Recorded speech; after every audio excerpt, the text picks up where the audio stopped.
करने के बाद, खाना खाने के बाद आप मास्क को सैनिटाइज।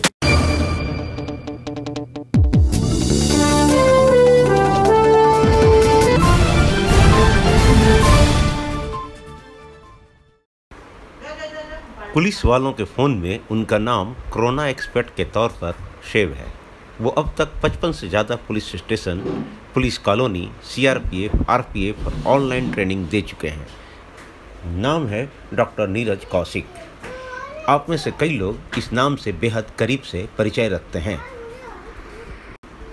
इंडिया विस्तार आपको इसी शख्सियत से और इनके चिकित्सा करने के तरीके से परिचय कराने जा रहा है।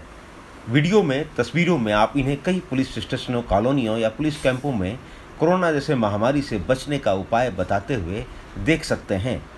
असल में डॉक्टर नीरज कौशिक आसान उपायों से महामारी से बचने के उपाय बताते हैं, इसलिए शायद वह पुलिस वालों में बहुत लोकप्रिय हैं। इनके बारे में कुछ और बताएं इससे पहले डॉक्टर नीरज कौशिक से ही जानिए कि कोरोना में कैसे बचते हैं। मुख्यतः दो चीज़ों पे हमें ध्यान देना है as a professional, as a police officer. हमें दो चीज़ों पे ध्यान देना है अगर हमें इस संक्रमण से बचना है। सबसे पहला है प्रारंभिक लक्षण, शुरुआती लक्षण जो आते हैं, जैसे खांसी, जुकाम, गला खराब, फीवर, डायरिया, सर दर्द, बदन दर्द, अचानक बॉडी में कमजोरी आ जाना, चक्कर आ जाना, मुंह का स्वाद बदल जाना।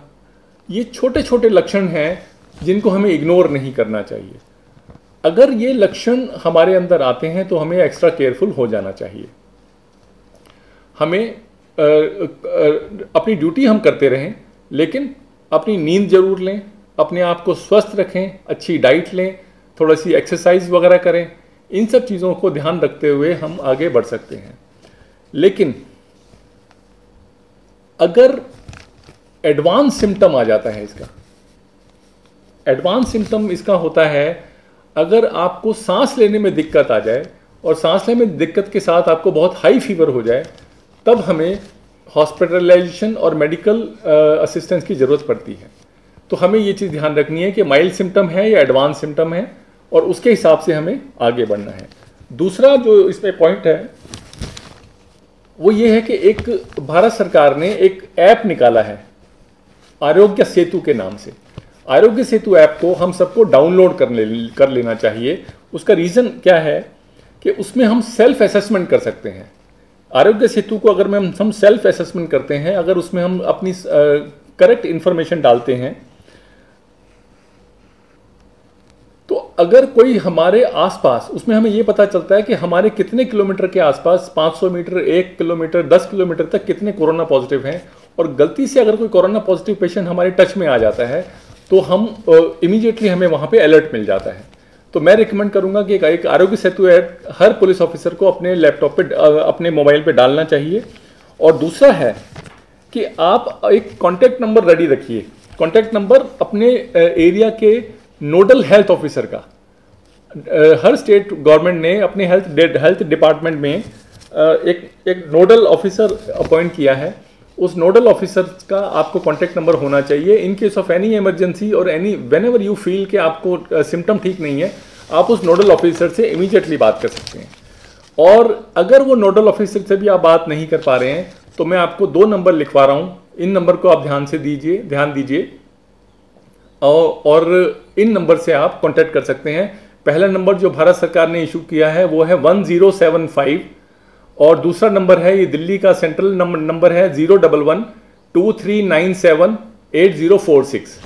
ये सेंट्रल हेल्पलाइन नंबर है, आप इन पर बात कर सकते हैं। अब दूसरा क्वेश्चन जो most of the police officers हमसे पूछते हैं वो है, क्या हमें इससे डरना चाहिए? मेरा आंसर है बिल्कुल नहीं। हमें इससे बिल्कुल नहीं डरना चाहिए। हमें क्यों नहीं डरने की ज़रूरत है कि जैसे बाकी बीमारियां होती हैं, बाकी इन्फेक्शंस होते हैं, हमारे पास स्वाइन फ्लू था, H1N1 था, 2 से 3% मॉर्टेलिटी होती है, 97-98% लोग ठीक हो जाते हैं। तो हमें इससे बिल्कुल डरने की ज़रूरत नहीं है। हाँ, हमें इससे केयरफुल रहने की ज़रूरत ज़रूर है। कोरोना में जो फैटल केसेस हुए हैं वो 2 तरह के लोग हुए हैं। या तो उनको पिछला कोई बैकग्राउंड प्रॉब्लम थी, या उनको कोई मल्टीपल ऑर्गन फेलियर चल रहे थे, मल्टीपल कोई क्रॉनिक डिजीज थी, या वो केयरलेस थे। जब वो छोटे छोटे सिम्टम्स आए शुरू में तो उन्होंने उन सिम्टम्स को दबाने की कोशिश की, जिसके कारण उनको ये प्रॉब्लम बढ़ गई। ये इन्फेक्शन का जो संक्रमण था उसकी इंटेंसिटी उनमें बढ़ गई और they became serious. Next question जो हमसे पूछा जाता है वो ये है कि क्या ये कोरोना कब तक समाप्त हो जाएगा। इसका एक सिंपल सा मेडिकल आंसर है, अभी नहीं समाप्त होने वाला है और हमें अभी नहीं पता कितने साल तक ये हमारे साथ चलेगा। तो इसमें अभी करना क्या है, इसमें अभी हमें क्या करना है, इसमें हमें अलर्ट रहना है और हमें कोरोना के साथ, कोरोना से संक्रमित हुए बिना जीना सीखना है, अपना काम करना सीखना है। तो ये कहना कि कोरोना अगले 2 महीने में या 3 महीने में खत्म हो जाएगा, ये नहीं हो सकता। एक बड़ा इंपॉर्टेंट प्रश्न जो मुझसे किया जाता है कि पुलिस वालों को कैसे होता है। पुलिस वालों को होने के कुछ सोर्सेज ऑफ इन्फेक्शंस हैं जिस पे हमें ध्यान देना है।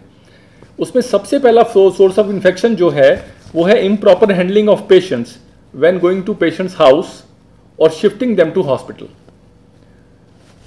जब हम पेशेंट्स के घर पर जाते हैं या हम उनको घर से हॉस्पिटल में शिफ्ट करते हैं, वो एक ऐसा पॉइंट है जहां पर हमें ये संक्रमण होने की सबसे ज़्यादा संभावना रहती है। और दूसरा पॉइंट जो है improper management of investigating suspects. जब हम किसी सस्पेक्ट को इन्वेस्टिगेट करने जाते हैं, अगर वो कोरोना पॉजिटिव है तो वहां पर हमें संक्रमित होने के चांसेस होते हैं। तो ये 2 मेन पॉइंट हैं। और इसके अलावा एक जो मेन पॉइंट है वो है जेल इनमेट्स। जब हम जेल इनमेट्स को, क्योंकि जेल में वो बहुत क्लोज प्रॉक्सिमिटी में रहते हैं सब, कोरोना फैलने के चांसेस ज़्यादा होते हैं। तो जब हम जेल इनमेट को कोर्ट लेके जाना या वहाँ से वापस लाना ये प्रोसेस करते हैं तो उसके दौरान भी ये संक्रमण हमारे को फैल सकता है। Now what is the solution. Solution इसका बड़ा सिंपल है। जब आप किसी पेशेंट के घर जाएं, क्योंकि एज ए पुलिस ऑफिसर आपकी ड्यूटी है, तो या जेल में किसी को वो करें, कोर्ट में लेके जाना है, आप एक छोटा सा काम कीजिए। अगर पॉसिबल है तो आप PPE किट का यूज़ करें। पर्सनल प्रोटेक्शन इक्विपमेंट किट आती है, ये बहुत फेमस है, आप कहीं से भी प्रिक्योर कर सकते हैं। अगर हो सके, पॉसिबल है, आपके रिसोर्सेज अलाउ करते हैं तो PPE किट का यूज़ करें। अगर नहीं भी कर पाते हैं तो आपको जो चीज़ इंश्योर करनी है वो ये है कि आप N95 मास्क का यूज़ करें। N95 के मास्क के बिना आप किसी भी कोरोना पॉजिटिव पेशेंट को नहीं मिलें,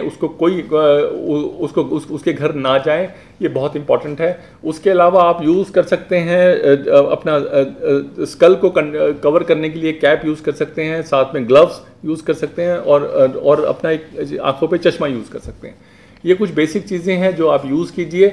और इसमें जो सबसे ज़्यादा इंपॉर्टेंट है कि जब आप ये सामान यूज़ करते हैं, आप पेशेंट को ट्रांसफ़र कर देते हैं हॉस्पिटल में, और जब आप अपने वर्क प्लेस पे आते हैं तो आप इनको उतारेंगे कैसे। उस वक्त इन्फेक्शन होने के बहुत ज़्यादा चांसेस हो जाते हैं। अगर आप वहाँ पे थोड़ा सा भी केयरलेस रहेंगे तो वहाँ पे आपको प्रॉब्लम आ सकती है। तो जब भी आप आके उतारें तो आप इंश्योर करें कि आप चश्मा उतार रहे हैं तो यहाँ से पकड़ें, इसको ऐसे उतार सकते हैं और अपने से दूर ले जाइए। ऐसे ही आप जब मास्क होता है, मास्क को जब आप पकड़ते हैं तो यहाँ से इसको लेके पूरा खोल के फिर उतारना है, आगे वाले पोर्शन को आपको टच नहीं करना है। तो थोड़ा सा इसमें केयरफुल रहिए। जब आप पेशेंट को ट्रांसफ़र करके आते हैं या पेशेंट के घर से आते हैं, आप उस पर्सनल इक्विपमेंट को और उन गैजेट्स को कैसे रिमूव करेंगे वो भी इक्वली इंपॉर्टेंट आ जाता है आपके पास। एक प्रश्न मेरे पास आया कि क्या फ्यूचर अभी कुछ टाइम में ये बढ़ने वाला है। बिल्कुल ये कुछ टाइम पे बढ़ने वाला है। Most of the medical professionals जो इससे रिलेटेड हैं वो कहते हैं कि जून और जुलाई एंड तक ये पीक पकड़ लेगा। हो सकता है कुछ लाख केसेस तक आ जाएं, लेकिन हमें घबराना नहीं है। क्यों नहीं घबराना है कि 97% लोग बहुत आराम से इससे वापस आ जाएंगे। इनफैक्ट 80% लोगों को ये एसिम्प्टोमेटिक है, हॉस्पिटलाइजेशन तक सोचना नहीं है। 90% लोगों तक को हॉस्पिटलाइजेशन का सोचना नहीं है। हॉस्पिटलाइजेशन के लिए 2-4-5% लोग ही होंगे जिनको हॉस्पिटल की जरूरत पड़ेगी, नॉट इवन 1% लोग जिनको वेंटिलेटर की जरूरत पड़ेगी। तो आपको अपना ध्यान रखना है और इससे बचना है। नेक्स्ट, इसमें एक प्रश्न हमसे पूछा गया कि इससे कैसे बचा जाए। इसका बहुत सिंपल है, चूक नहीं होनी चाहिए। आपको केयरफुल तो रहना ही पड़ेगा। अगले 2-3 महीने में जब तक एक पीक पकड़ रहा है और आप बहुत सारे पेशेंट्स, आपको नहीं पता आप कितने पेशेंट्स के बीच में हैं, आपको ये अपने आप को अलर्ट रखना पड़ेगा। इसका सबसे इंपॉर्टेंट है, आप सोचिए आपके अलावा आपको जितने भी लोग आपको दिखाई दे रहे हैं सबको कोरोना है। जब तक आप ये नहीं सोचेंगे कि सामने वाला कोरोना पॉजिटिव है, आप इससे नहीं बच सकते हैं। और जब कोरोना पॉजिटिव सोचेंगे, 1 मीटर या उससे ज़्यादा का डिस्टेंस आप ऑटोमेटिकली मेंटेन कीजिए। अपना मास्क लगा के रखिए, अपना चश्मा अगर हो सके लगा के रखिए। अपने आप को एक चीज़ समझानी है साइकोलॉजिकली, क्योंकि ये लंबी वॉर है, ये हमें साइकोलॉजिकली डिप्रेस कर सकती है और वहाँ पर हम गलती कर सकते हैं। ये हमें समझानी है कि हमें अपने हेल्थ का ध्यान रखना है और हमें अपने आप को एक बहुत हाई मोटिवेशन पे रखना है। प्लस हमारे जो साथी हैं उनको भी हमें बीच बीच में मोटिवेट करते रहना है कि हम इससे बहुत आसानी से बाहर निकल जाएंगे। अपने हाथों से मास्क, चश्मा या कोई भी चीज़ उतारने से पहले अपने हाथों को सैनिटाइज कीजिए। आप एक सिंपल सी फॉर्मूला इसमें समझिए कि जब तक आपके हाथ जब आपके हाथ मुंह की तरफ जाएंगे, आपको अपने हाथों को सैनिटाइज रखना है। नेक्स्ट पॉइंट है कि अगर कोरोना हो जाए या सिम्टम आए या कोरोना जैसे सिम्टम्स आ जाएं या इवन नॉर्मल कंडीशंस में भी आप कुछ बेसिक चीज़ों को ज़रूर फॉलो कीजिए, एटलीस्ट कुछ महीनों के लिए। एक तो सबसे इंपॉर्टेंट है 2 बार गार्गल जरूर करें। एक थोड़ा निवाया पानी लीजिए, उसमें 1 चुटकी नमक डालिए और अपने गले को गार्गल कीजिए। गर्म पानी पीने से भी आपका गला ठीक रहेगा। विटामिन सी का सेवन करें, विटामिन सी की गोलियां भी खा सकते हैं, लेमन में होता है, आंवले में होता है, सिट्रस फैमिली पूरी विटामिन सी वाली होती है। और इसमें सबसे महत्वपूर्ण है, कोई छोटे सिम्टम भी आए या ना भी आए, 8 घंटे की नींद जरूर लीजिए। जब आप सोते हैं आपकी बॉडी काम करती है, आपका माइंड काम करता है आपको हील करने के लिए।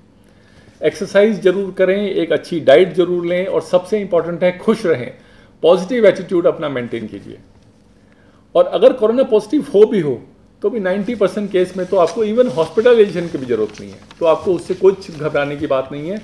कोरोना क्योरेबल है, ये क्योर हो जाता है। हिंदुस्तान में बहुत स्ट्रॉन्ग या बहुत डेंजरस स्ट्रेन अभी नहीं है, कल को ये म्यूटेट करके कोई बहुत हो जाएगा, लेकिन हिंदुस्तान में ये बहुत लोगों को नहीं मार रहा है। 2.3% is the maximum mortality rate जो अभी तक पहुंचा है। और दिल्ली में रहते हुए तो उसमें और भी कम है, दिल्ली का तो 1.3 और 1.4 इज मोर्टेलिटी रेट। बहुत सारे लोग, 2000 से ज़्यादा लोग वहाँ पे ठीक होकर घर जा चुके हैं।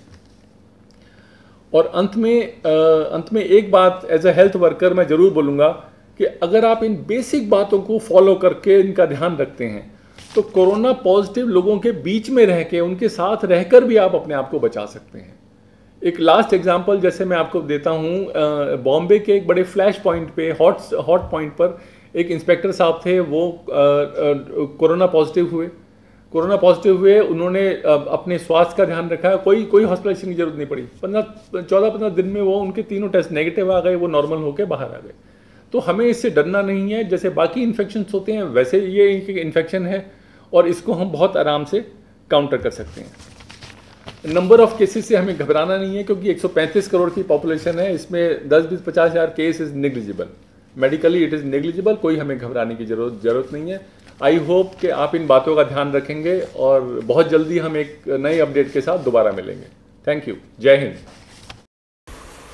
डॉक्टर नीरज कौशिक वैकल्पिक चिकित्सा में एमएड के साथ साथ दिल्ली विश्वविद्यालय से जीवन विज्ञान में ग्रेजुएट हैं। फिलहाल वह Kaushik acupuncture natural medicine research के नाम से क्लिनिक चलाते हैं। उनके पास एक्यूपंक्चर में डिप्लोमा है। उन्हें कोरियाई सुजोक एक्यूपंक्चर और लेजर एक्यूपंक्चर में स्पेशलिस्ट माना जाता है। उन्होंने मनोवैज्ञानिक, मानसिक और शारीरिक विकृति सहित अनेक मुद्दों पर हजारों रोगियों की सहायता की है। उनका मुख्य शोध और अभ्यास विषय मस्तिष्क और रीढ़ की समस्याएं, मधुमेह और गतिहीन जीवन शैली से संबंधित विकार जैसे क्रोनिक दर्द प्रबंधन, हाई ब्लड प्रेशर, हार्ट, मधुमेह, मोटापा, थायराइड, पक्षाघात, स्ट्रोक, कैंसर आदि हैं। ड्रगलेस थेरेपी के सिद्धांत के मुख्य साधन मानने वाले डॉक्टर नीरज कौशिक का मानना है कि पुरानी से पुरानी बीमारी ठीक हो सकती है, जरूरी है सेल्फ मैनेजमेंट की। इसके लिए वह एक्यूपंक्चर, कायरोप्रैक्टिक, होम्योपैथिक, योग और कई अन्य प्राचीन परंपराओं और आधुनिक तकनीकों का इस्तेमाल करते हैं। मुख्य रूप से उनकी चिकित्सा के तरीके रोग पर ही निर्भर करते हैं। जैसे ड्रगलेस और नेचुरल थेरेपी में वह कई तरह के एक्यूपंक्चर के द्वारा उपचार करते हैं, जैसे कि चाइनीज दवाइयाँ, नेचुरल दवा, Ayurveda, homeopathic, laser acupuncture, laser acupuncture, cosmetic acupuncture, air acupuncture आदि। इसी तरह होम्योपैथिक के माध्यम से वह पुरानी बीमारी और दर्द का इलाज करते हैं। इसके अलावा कुछ और आधुनिक तरीके विभिन्न बीमारियों के लिए इस्तेमाल किए जाते हैं। इनमें सर्वाधिक पसंदीदा तरीका फूड थेरेपी, न्यूट्रिशन हाइड्रोथेरेपी है। इसमें रोगी को बिना दवाई दिए इलाज किया जाता है। अब विश्वसनीय परिणामों के कारण यह उपचार सभी की पसंद बन रही है। ये नॉन ड्रग थेरेपी बिना किसी साइड इफेक्ट के किफ़ायती है और तुरंत राहत देती है। यह स्वस्थ दिमाग और स्वस्थ शरीर दे सकती है, क्योंकि यह रक्त परिसंचरण में सुधार करता है, तंत्रिका आवेगों को हटाता है और तनाव से राहत देता है। डॉक्टर नीरज कौशिक का मानना है कि सभी उम्र के मरीजों को इसका फ़ायदा मिल सकता है। इसमें ज़्यादा न तो समय लगता है और न ही इसका कोई साइड इफ़ेक्ट है। फिलहाल डॉक्टर नीरज कौशिक का ये शख्सियत और ये परिचय और ये उनके इलाज करने का तरीका आपको ज़रूर लाभ पहुंचाएगा। जुड़े रहिए हमारे साथ, हमारे चैनल को सब्सक्राइब कीजिए, बेल बटन दबाइए और indiavistar.com को भी पढ़िए।